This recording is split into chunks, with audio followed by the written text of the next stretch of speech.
Sejam muito bem-vindos a mais um No Mérito, o podcast do curso de Direito aqui da Uniderp. Eu sou o Rafael Sampaio, estou aqui com o Everton Bellinati. Tudo bom, Everton? Fala, meu irmão Rafa. Estamos aqui sexta-feira de novo. Mais uma sexta, né? Novamente. Agradecer a todos aí pela audiência que está tendo, a repercussão dos... Né, até esquecemos de falar disso um pouco. A repercussão que está tendo no YouTube das entrevistas. Muito legal, né, cara? Assim, eu e o Rafa aqui, a gente só está tendo aula, né? Essa é a verdade. E hoje teremos mais uma aula. Mas, antes de tudo, agradecer sempre a nossa reitoria, né? Que nos proporciona a fazer esse podcast. O nosso professor Caio, coordenador do curso de Direito, que também nos autoriza a estar aqui para a gente falar, a gente só vem brincar, né? Rafa dá risada. Eu e o Rafa que somos o que mais dá risada. A gente só se aproveita, aprende pra caramba, dá risada, bate-papo, dia de sexta-feira, né? E também é o curso de comunicação. Sem o curso de comunicação, nada estaria acontecendo. E hoje, Rafa, temos aí um profissional da área do direito, né? Exato.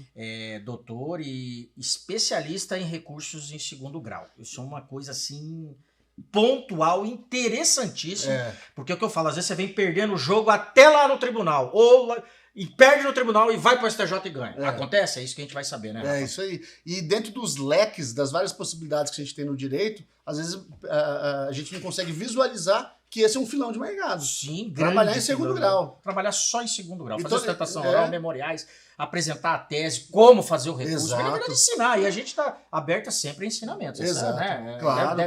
E estamos aqui com o cara aqui especializado nisso. Não sou nada, não. Então, é o fera. Nós batemos um bate-papo aqui antes.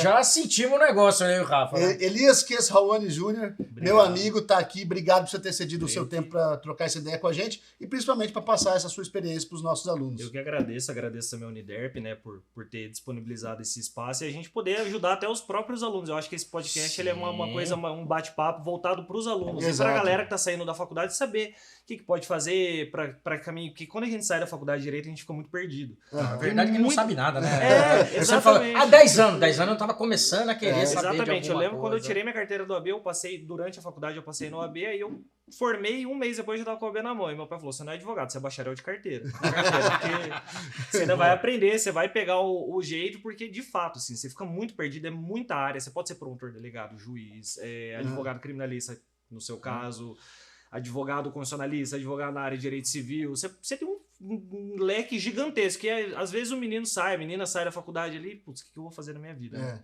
E eu ouvi esse filão da questão da advocacia no segundo grau, porque eu acho que é um filão muito interessante para você conseguir sair um pouco daquele senso comum, da galera que todo mundo é totalmente diferente. Mas como você começou lá? Você se formou, pegou a AB, terminou lá a faculdade. Já sabia o que queria fazer? E aí você começou a advogar. Concurseiro, você é advogado, já tinha escritório, trabalhava, como que era? Então, eu me formei na PUC, lá em Curitiba, né, em 2014. Aí eu já em 2015 voltei para Campo Grande, minha família é daqui, comecei a advogar.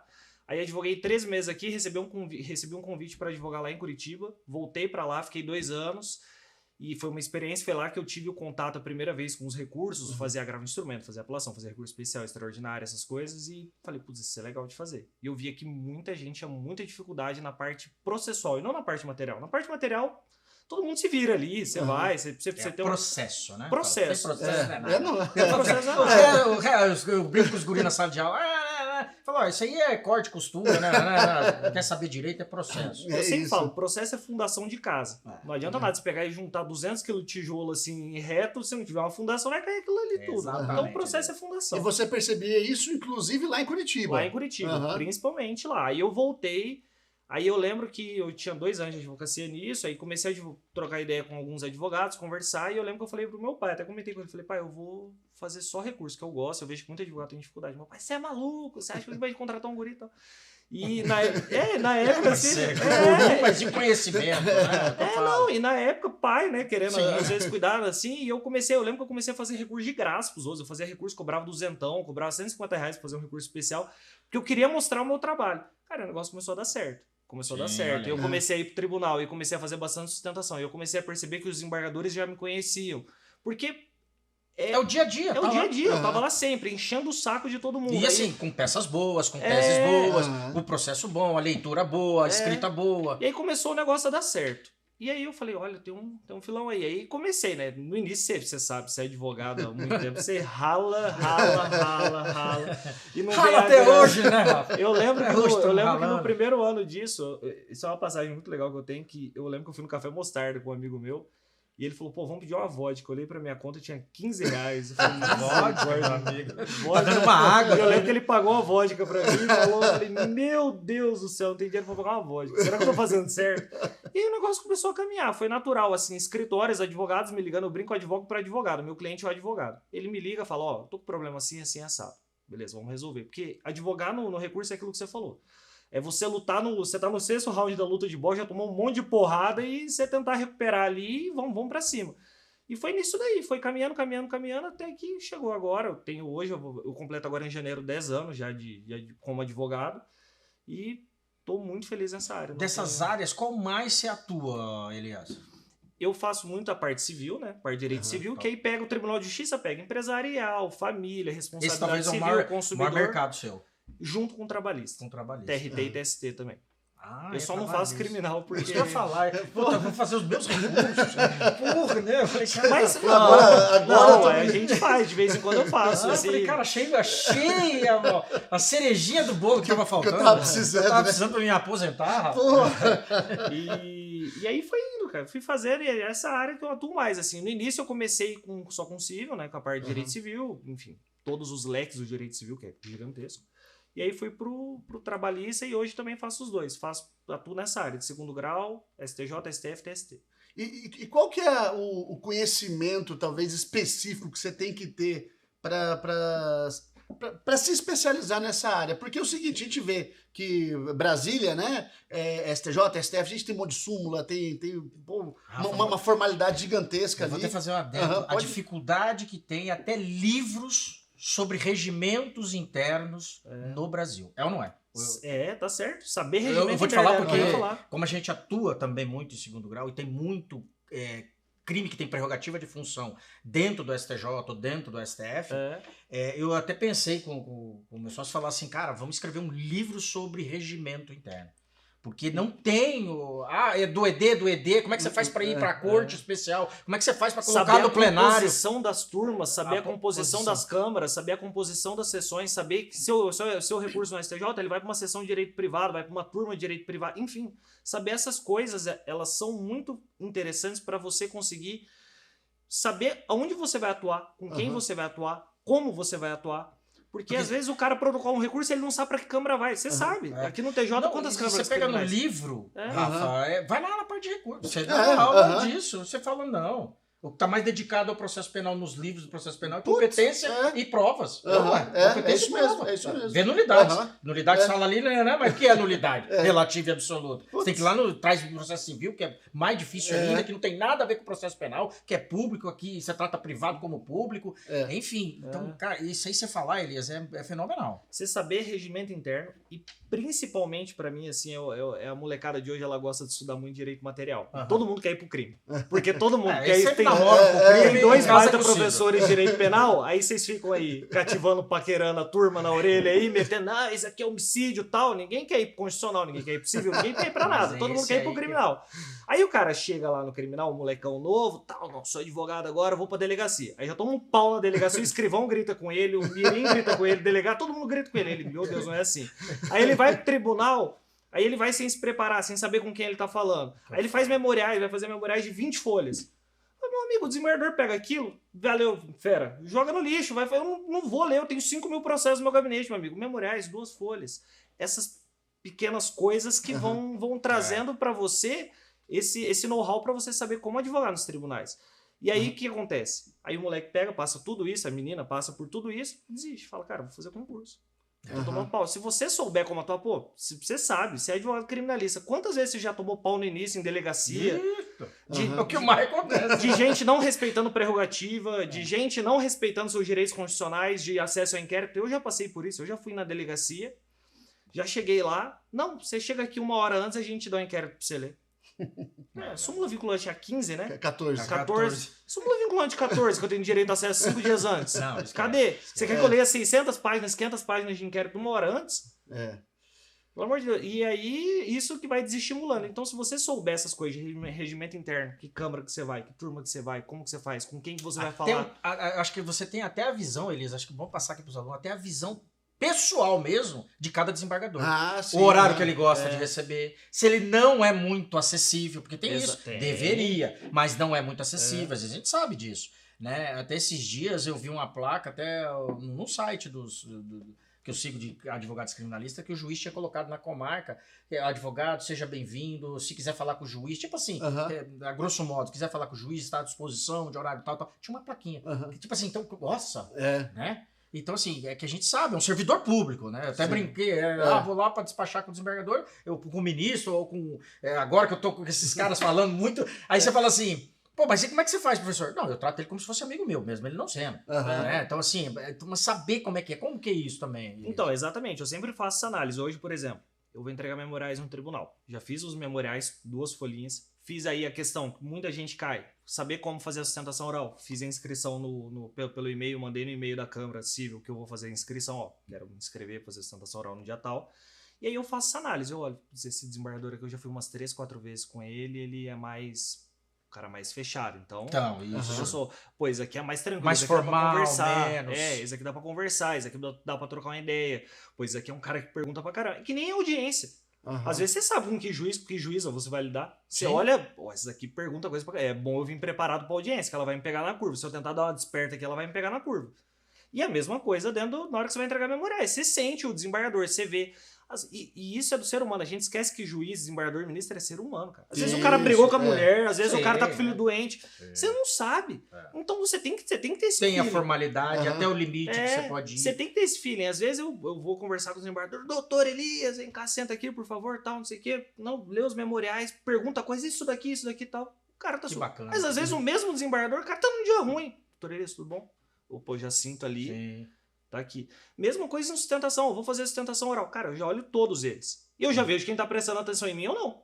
Ali eu já vejo. Opa. Aí eu tenho até aquela que não tá prestando atenção, você chama pelo nome. Né? Exatamente. Mas qual aí? Cita uma frase dele, de alguma decisão dele, né, pra chamar a atenção dele. Exato. Não, e aí eu tô fazendo a sustentação assim, eu vejo o cara anotando. Coitado, falou. Sim. Aí eu vejo o Everton anotando, Não, inclusive, doutor Everton, você pegar a folha tal... Pô, já chamei a atenção do cara. O que o cara vai fazer? Putz, ele viu que eu tava. Pede vistas. A sustentação é pra isso. Meu amigo, quando você sustenta é que você já perdeu. Senão os caras já tinham adiantado o julgamento, você tá tranquilo. Meu amigo, é pra você apontar uma folha. Aí o cara vai fazer uma sustentação oral, o cara pega 15 folhas de sustentação oral. Excelentíssimo desembargador, presidente. Não, então. Você tocou num ponto, Elias, que eu também toco muito isso pros ex-alunos, às vezes no meu Instagram eu falo, que assim, a mídia. Então a mídia trouxe a voz para todo mundo.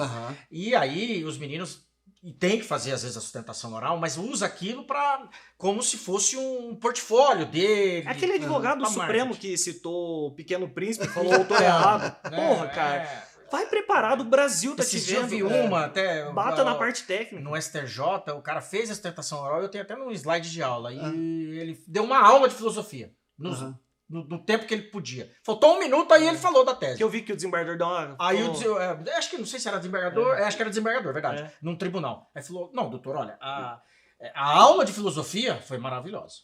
Tá de parabéns. Só que aí eu achei até um pouco antiético, porque ele poderia ter chamado o cara. Falar, doutor, olha, da próxima, o senhor ataca o fato, o direito, o que é necessário, pontuou pra gente.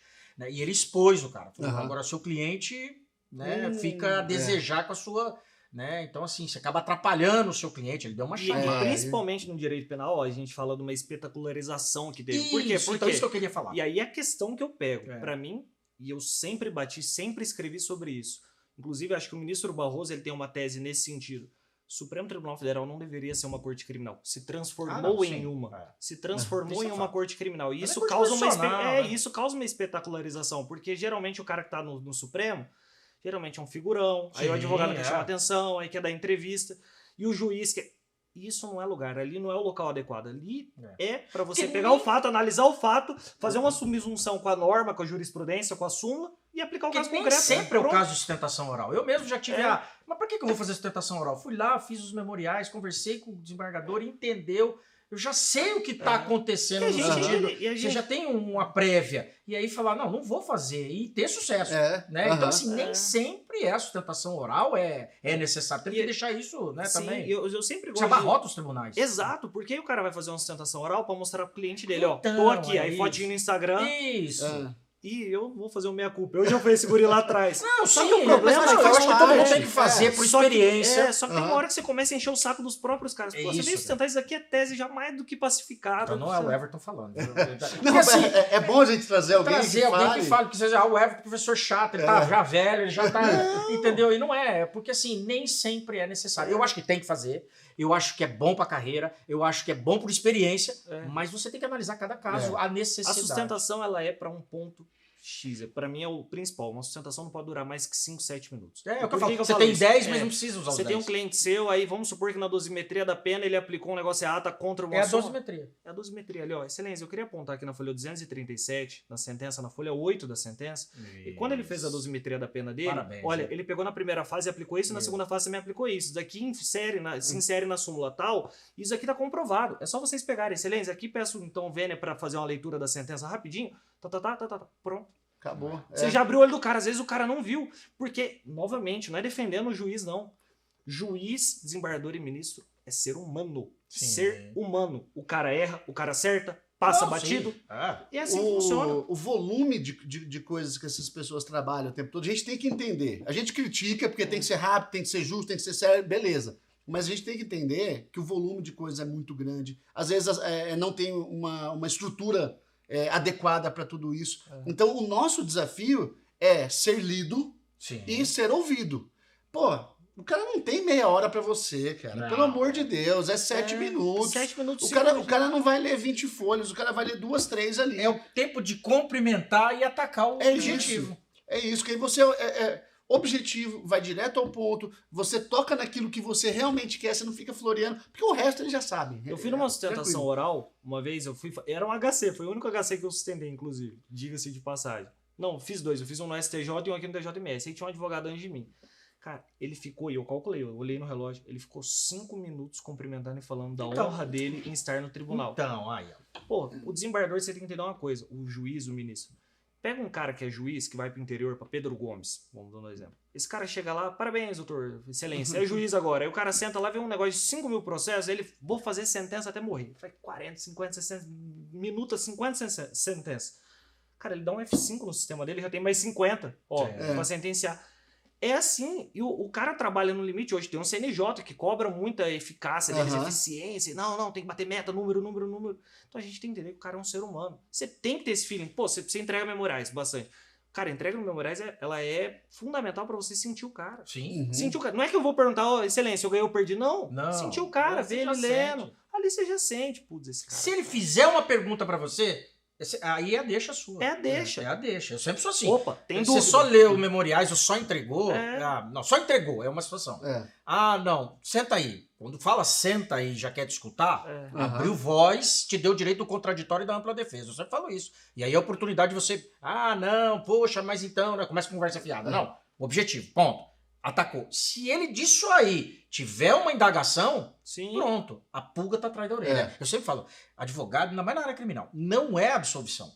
Absolvição é uma coisa que você procura, mas no processo penal sempre tem muita dúvida. Então, assim, se você instaurar uma dúvida, tá aí, é uma nulidade, presunção de inocência. Então você fica, só absolvição. Não é só isso. Não, né? e principalmente, que pra mim é um negócio que, assim, que é fundamental. Quando você vai fazer uma sustentação, olho no olho. Olha pros caras que você tá falando. Porque o menino pega, vai fazer a sustentação, bota lá o papel. Aí ele começa. Aí com a bequinha dele e tal. Excelentíssimo senhor. Ele não tá vendo. Cara, às vezes eu tô fazendo uma sustentação, porque na folha 434 eu já vejo juntar assim, ele faz assim, eu falo, opa, isso daqui eu peguei. Isso aqui que eu vou. É nele. Já fiz o que eu precisava. Aí, geralmente, ele pode ser o voto divergente, você não vai nem ganhar ainda, mas é um voto divergente. Ou pediu vistas, parou o julgamento, enfim, né? Parou o julgamento, você pode ir lá explicar de novo. Você evitou o nocaute, meu amigo. Bateu o gongo ali no negócio pra você ir lá dar uma curada. É um jogo ali. É um jogo, é um xadrez, você tem que ver. Isso tem que estar muito bem preparado. Exatamente. Uma aula, hein, Elias? Uma aula. E olha só, mais uma vez a gente está vendo aqui, Everton, a importância da oralidade, cara, que os nossos alunos, eu acho que eles não valorizam, eles têm muito medo de falar em Acho que é público. regra geral até, né, Rafa? A gente até teve uma Aham. entrevista aí antes, Isso, né? isso. Chegar, poxa, eu tenho dificuldade. Né? E o cara com já passado em concurso, autoridade, né? Funcionário público de alto escalão, e mesmo assim tem dificuldade de falar. Eu falo até com a porta. Mas eu falo para os alunos para eles aproveitarem as oportunidades que eles vão ter durante o curso para poder falar, apresentar um trabalho lá na frente. Vai ter o júri do Braguinha lá participar do júri. Tá tendo agora o júri. Né? Então, na faculdade a gente tem várias oportunidades que às vezes o aluno ele fica inibido, ele não vai, ele não testa, não de tenta. cada um também, óbvio, né? Mas, assim, tudo também é treino, né? A gente podia... Exatamente. Você pegar minha primeira sustentação oral, misericórdia. Então aí, Era horrorosa. Hoje eu não sei se tá tão boa assim, mas tá melhor do que antes. Com toda certeza. Tá melhor do que antes. E até vou dar uma ideia pra vocês, às vezes fazer não só de júri, mas fazer de sustentação oral. Pra incentivar a... Porque legal, quando o guri sai do... Vamos fazer, Rafa? Vamos. Quando o advogado sai da faculdade, ele sai com aquela ideia de petição inicial, contestação, sentença, que eu me lasquei. Ele sai com essa cabeça. Aí ele sai só com isso. E ele esquece que tem uma apelação, ele esquece que tem um agravo de instrumento. E esse aqui é... E aí você consegue, às vezes, ali com 5 minutinhos, 4 minutinhos, eu não vou sustentar pra ganhar. Nunca fui na minha vida entrar numa sustentação oral pra ganhar. Não, eu sempre entro perdendo. Eu fui pra, Se eu tô lá, eu tô perdendo. Exato. Eu fui pra botar uma pulga atrás da orelha e falar, meu amigo, reflita. Na hora o cara fala assim, quando o cara fala, não, vou lá, que é sustentação, eu falo, não, você tá perdendo. Assim, a humildade é primeiro você chegar lá e fazer os caras entenderem. Exatamente. E, Elias, qual que é a rotina do advogado que trabalha na parte de recursos? Que eu ia falar, né, como que é esse dia a dia com os advogados, como é que é o seu contato, como é que, né, depois pode até colocar, né, Rafa, o contato, isso eu acho que é, né. Como eu trabalho só com advogados sendo meus clientes, o que faz? O advogado me liga, fala, olha, teve uma sentença tal, analisa esse caso pra mim. Eu dou uma analisada, vejo se de fato cabe uma apelação, não cabe uma apelação, cabe um recurso especial, não cabe um recurso especial, cabe um agravo ou não cabe um agravo, porque também eu não vou enganar o cara, eu não vou chegar pro cara e falar, não, paga aqui que a gente vai... Não, se eu falo, cara, isso aqui você vai perder. Faz você aí, porque não vai ter. Mas se eu vejo que tem uma chance legal e tal, aí eu, opa, então vem cá, então dá aqui isso aqui, vamos ver e tal. Precifico ali de acordo com a peça, de acordo com o valor da causa, enfim. Às vezes faço pacote completo, tem muito advogado que eu faço pacote completo, o cara me contrata, por exemplo, na apelação até o STJ. E aí paga, se tivesse eu jogar na apelação, ok, batei meu trabalho ali. Se tiver que ir para o STJ, eu já vou. E aí vou fazendo isso, vou trabalhando com os advogados. Aí vou em reunião no escritório de um, vou no escritório de outro. Eu tenho uma base com um advogado que eu faço todos os recursos dele também, e outros advogados que eu faço sazonalmente, e assim funciona. Não tem aquela rotina, por exemplo, de atender cliente, cidade. Filé do filé. E eu vou parar minha advocacia, fica só em segundo grau. Eu falei já. Filé do filé. E aí eu falo também, pra só deixar um recado final pra gurizada. Eu falo, cara, tenha paciência. É difícil, é complicado, você não sabe o que é. Minha mãe, ele conhece muito bem minha mãe. Pô, minha mãe, ela falava pra mim, era a noite inteira, um moleque, 24, 25 anos ali, cara, a noite inteira trabalhando. Eu descia só pra fumar cigarro, na época eu fumava, vício horrível, mas... Eu descia pra fumar um cigarro e voltava e a madrugada inteira digitando, às vezes num recurso especial que eu não ia ganhar nada. Tipo, ia ganhar R$150, R$200. E aí foi indo, foi caminhando. Nada é fácil, né? E de vez em quando eu converso com o pessoal, com amigos advogados, a gente vai conversando dessa parte de recurso e tal, e eu sempre reforço para todo mundo, e aí eu quero que você me corrija se eu estiver errado, mas eu falo para ele assim, você apresentou sua resposta à acusação, você já pensa lá no STF. Você já começa a preparar seu recurso, você até não inquérito, seu processo. Até mais longe ainda, lá no inquérito. É isso, né, Everton? É por aí, né? O cara vai falar lá na investigação, às vezes deixa de falar alguma coisa, ou fala alguma coisa, porque você já sabendo que pode ser condenado, e isso lá no tribunal, no STF, no STJ... Então é importante saber o que os tribunais pensam, saber como os ministros julgam. Posso fazer um marketing aqui? Claro, pô. Tem um sistema chamado, nem precisa, né? Porque é o sistema mais conhecido do Brasil, Jus Brasil.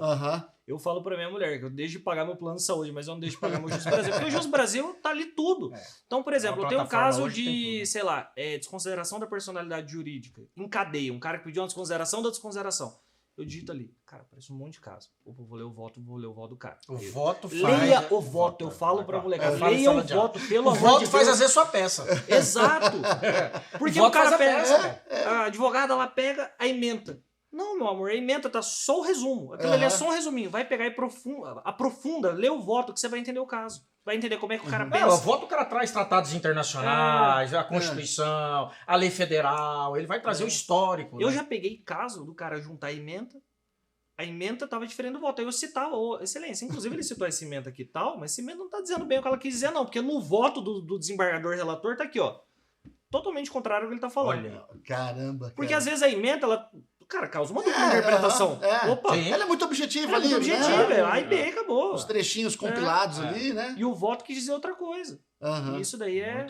muito bacana isso aí, ó. E aí, pô, com esse conhecimento você consegue ir preparando desde lá do começo, né? Desde o Everton? início. Você já pega o inquérito, já sabe o que ele pode falar, o que não pode falar ali. É, Aí você vai dando sua resposta ali, Exato. vai preparando a sentença. Aí tem os requisitos, né, de pré-questionamento, que você já vai preparando para quando chegar Isso aqui lá. eu vejo muito, por exemplo, crime tributário. Às Você vezes tá eu tô muito perfeito, crime tributário. Aí o cara, é o seguinte, ele fala, não, mas eu mandei o contador recolher. Aí o contador fala que não, ele recolheu. Então, isso aí você já tem que trabalhar lá, porque se você tem dolo seu, Aham. se você fala, não recolhe, porque eu preciso pagar outra Sim, conta. aham. Aí depois o cara vai lá, eu já peguei resposta da acusação, o cara, não, lá eu falei pro cara não recolher. Aí depois ele vem na peça, nas alegações finais, não, mas ele não falou que era pra não recolher. Não, ele tá lá já na investigação. Aham. Você entende? Então, sim, essas contradições que você tem que ir Exatamente. alinhando pra a tese que você vai Não, fazer. e pegar muito essa questão de... Isso que você falou tá perfeito. Tá perfeito. Uhum. Você tem que construir sua peça pensando no final. Você não pode entrar e enfrentar um oponente achando que você é melhor que ele, senão você tá Não. lascado. Você Aham. toma um soco, você luta, Rafa, você sabe disso. Você entrar, esse aqui eu já vou entrar, magrinho, pequenininho, o cara vai lá te dar um pau. Você não se preparou bem. Então você prepara isso desde o início, você Aham. se prepara para uma fatalidade. Opa, perdi um negócio. Opa, eu tenho material aqui, eu coloquei o artigo 5º, inciso tal da Constituição para fazer um recurso extraordinário, eu coloquei o artigo 238 do Código de Processo Penal para fazer um especial. Já me preparei. E se você não se preparou? É. Seu cliente vai preso? Cara, ainda mais você no criminal. É. Você lida com liberdade, meu amigo. Pra mim, liberdade Bem mais só não tá acima da vida. Ele tá lado a lado com a vida. tá lá no caput do Ainda artigo mais- 5º, né? A vida, vírgula, liberdade. Ainda mais o sistema carcerário brasileiro, meu amigo. Aham. O cara vai pro... Uma sentença quase de É, morte. uma sentença de morte. Tanto é que a gente teve até o estágio de coisa inconstitucional sobre o sistema carcerário no Brasil. Exatamente. E você consegue orientar os advogados que são seus clientes hoje? Você deve ter advogados que são recorrentes com você. Sim. Então, hoje em dia, você já consegue, por exemplo, orientar eles, olha, vamos pensar lá na frente, ó, no próximo processo nesse sentido, já trabalha isso, já pré-questiona isso. Pré-questiona isso, né? Sim, Coloca sim. isso pro E juiz acaba falar. virando meus amigos, né, cara? Aham, Advocacia, a sim. gente se lasca tanto aí que a gente acaba virando todo mundo amigo. Então, às vezes, tomando uma cerveja, conversando, o cara, pô, tô com esse problema. Eu, cara, deixa eu ver. Aí eu olho, putz, cara, nesse aqui Aham. você não fez isso tinha que ter feito. Um erro crasso que todo advogado comete quando faz RESP. Todo não, né? Muito advogado. Não aponta quando faz embargo de declaração, violação 1022 CPC. Eu tenho um tópico só disso já nos meus. Você tem um Aonde direito tá a material violação? ali É. perfeito, você vai ganhar. Só que, cara, o ministro, ele não é que ele não quer julgar, ele vai falar, meu amigo, tem um filtro aqui. Se eu for julgar tudo, por isso que tem um filtro É que no é um resto. grande problema, a gente pode até entrar um pouquinho nisso, Claro, Rafa, porque acho que a aham. experiência dele vai falar muito. Que é o seguinte, né? O STJ não faz revaloração de prova, por exemplo, no criminal. Súmula 7, A súmula 7. Então, assim, o STF também, que é a 283 ou 289, se eu não me falha a memória. Mas, né, é uma dificuldade isso. Até a gente fala assim, olha, eu sempre falo isso, o momento de valorar a prova é a apelação. É. Ali vai vasculhar tudo. Então, Só que tem que sacudir aqui. Depois você fazer ED, se não der pra você pré-questionar, e já vem pré-questionando, e se não falou... Não... tem uma questão... Mas você fala falou, isso bastante. Você falou um negócio perfeito. Todo mundo esbarra de que todo advogado já tomou um tapa na cara do Sim, súmula vários, 7. né? Todo. Tem uma questão que é fundamental, Everton, que você foi no ponto, que é você... Como que eu contorno essa súmula 7? Como que eu contorno esse reexame de fatos e provas no segundo grau? Sempre o STJ ele tem uma jurisprudência, eu não sei se vale no criminal, de fato eu não sei te dizer, mas no civil ela vale. Ela é uma jurisprudência já de uns 4, 5 anos. Defensiva dela. Não. Que permite que você não faça um reexame, mas sim uma revaloração. Então, por exemplo, você fez um... Mas vai ser igual no penal. Pode dar essa aulinha pra gente então, aí. por exemplo, Vou aprender, viu, Rafa? Você fez uma apelação Não. X, você apontou o ponto A, B e C. Putz, a testemunha que disse que meu cliente não roubou o negócio porque ela viu quem que roubou era loiro e o cara que tinha cabelo preto. Sei lá. Aham. Essa testemunha, no acordo, o desembargador não falou, não citou essa testemunha. Cara, faça CD. Fala, Vossa Excelência foi omisso contra uma prova relevante dos autos que comprova a não autoria do meu cliente, então, por favor, sane essa omissão. ele vai rejeitar daquela decisão padrão. A gente não é obrigado a atacar todos os mas fundamentos. vai constar no acordo. Vai constar no acordo. Constou no acordo, você vai fazer seu RESP e vai falar, excelência, não aplica a súmula 7 porque eu não estou pedindo reexame de fatos e provas. Eu estou pedindo a revaloração dessa prova aqui. E estou pedindo a negativa de fundamentação. Anula isso daqui e manda o TJMS se manifestar sobre a minha prova. É que isso aí quase ninguém faz. Entendeu? É verdade. Eu tô lá, ontem eu tava fazendo um ED o dia inteiro. Passei o dia fazendo um ED, que não é muita coisa. Mas assim, que já vem de outro ED. Só pra você ter uma ideia. Do caso aí que a gente que eu comentei com você. E eu citei um precedente que foi decidido dias antes, igual o negócio de medidas cautelares do que eu tô discutindo.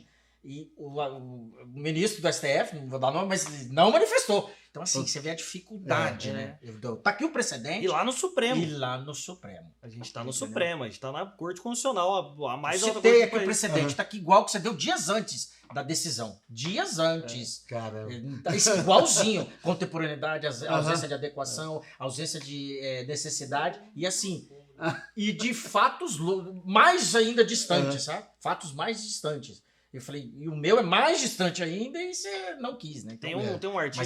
Mas fenomenal que você falou. Tem um artigo 489, parágrafo 1º, 4º do CPC e o 93.9 da Constituição que fala justamente disso, da negativa de pressão jurisdicional. A adesão tem que ser fundamentada. De fato, eu entendo. Se o cara for bater ponto a ponto do que você falou no seu recurso, esse cara só trabalha no seu caso a vida inteira. É óbvio que o desembargador ele vai atacar ali, ele vai dar o argumento dele e acabou. Só que se tem uma prova relevante, faça o ED. Aí o papel do advogado perceber isso e pontuar depois do mérito de declaração. Eu até juntei uma matéria do Lênio Streck, porque ele fala muito sobre isso, o Lênio Streck, que é que o jurisdicionado também tem, mesmo tendo isso que ele não tem que rebater, mas até onde ele tem o direito de ter a prestação. Né? Até onde que ele tem o direito de falar, não, por que então você não está me dando o meu direito? Né? É a grande pergunta. Por que você não está me dando o meu direito? Sim. E não só aquelas decisões padrões. Rejeito embargos de declaração porque já foi analisado. Não, né? Eu admito, eu sou meio um asno de direito criminal, não é muito minha praia. Mas, por exemplo, questão de autoria. Pô, tem uma testemunha que falou, sei lá, Joaninha falou que o Rafa não roubou naquele dia, naquele horário, porque ela estava com o Rafa. E o Rafa foi condenado. Aí veio na apelação, se apontou de novo, falou, tá aqui, a testemunha tal, no minuto tal, falou isso. O desembargador não falou isso. Meu amigo, aponta isso no ED e fala, meu amigo, você precisa falar. Ele não vai falar. Prova. Ele não vai falar. Só que você vai levar pro resto e falar, tem negativo de pressão jurisdicional aqui. Ele não é obrigado a se manifestar sobre tudo, mas ele é obrigado a se manifestar sobre os pontos relevantes. E esse ponto relevante ele esqueceu, porque isso aqui tá falando da autoria. A autoria é a base do direito penal. Se eu sou autor ou não, é pessoal, Se eu tenho uma prova falando que não fui eu... É uma aula, hein? Que aula, hein? Pô, bom demais, cara. Ô, Elisa, eu só tenho que agradecer você, cara. Pô, já deu, cara. O Márcio tá desesperado ali. Mas eu preciso falar mais aqui. Falando só de resto, preciso falar de recurso extraordinário. Pois é, né, cara? Não chegamos nem nesse. Vamos lá. Tem próximo, hein? Tem próximo. Boa. Mas, Elias, pô, brigadão mesmo por você ter disponibilizado seu tempo, ter vindo aqui, conversado com os nossos alunos, passado essa ideia pra eles aí, ter aberto a cabeça, né, sobre uma nova área de atuação aí também. Interessantíssima. Parabéns mesmo, Elias. Pô, brigadão mesmo, viu, cara? Pô, eu que agradeço vocês dois. Você eu já conheço, já sei de longa data, já escutei o seu nome muito. E o Rafa é quase como se fosse um irmão pra mim, então... Rafa é o mestre aqui da universidade. E tá maluco, eu só tenho a agradecer, assim, é muito legal falar pra gurizada mais jovem, porque eu já fui mais jovem e sei a dificuldade que é quando você sai e você fica perdido, você não sabe o que fazer. Bom que eles agora têm um novo norte também. Boa, maravilhoso. Obrigado, viu, Elias? Galera, um abraço pra vocês, até o próximo aí.